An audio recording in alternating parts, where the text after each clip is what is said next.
Praise the lord అండి. అందరికీ దేవుడి పేరిట వందనాలు. మరి యోసేపు యొక్క జీవితం మనందరికీ తెలుసు.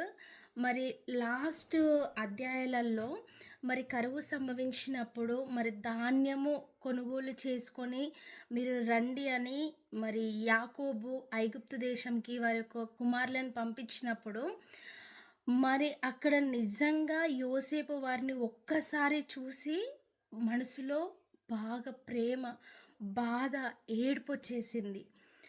అక్కడేంటి అంటే యోసేపు వాళ్ళ యొక్క సహోదరులను గుర్తుపట్టాడు గానీ, యోసేపు సహోదరులు యోసేపుని వాళ్ళు గుర్తించలేకపోయినారు.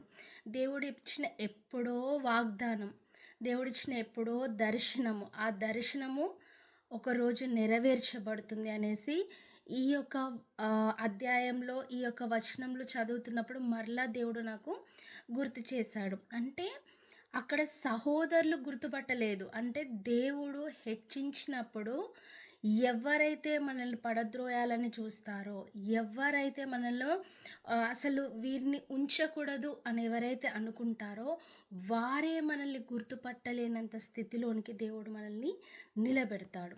ఇంకొకటి ఎవరైతే ఇతను మనకొద్దు అని పంపించేశారు కదా!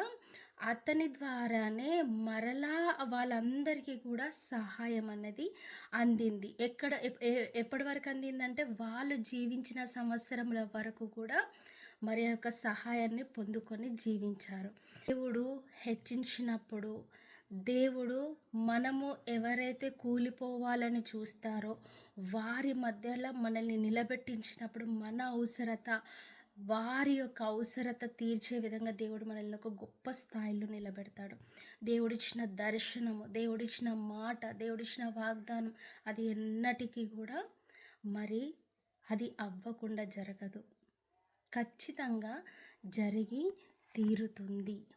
దేవుడిచ్చిన దర్శనం, దేవుడిచ్చిన వాగ్దానంను ఎప్పుడు మనం గట్టిగా పట్టుకున్నప్పుడు ఆయన మన జీవితంలో ఒక గొప్ప ప్రణాళిక కలిగి ఉన్నాడు. అది తగిన సమయం ముందు ఖచ్చితంగా దేవుడు మన జీవితంలో నెరవేరుస్తాడు. దేవుడి యొక్క చిన్న వాక్యం దేవుడు దీవించి ఆశీర్వదించును గాక. ఆమేన్. Praise the lord.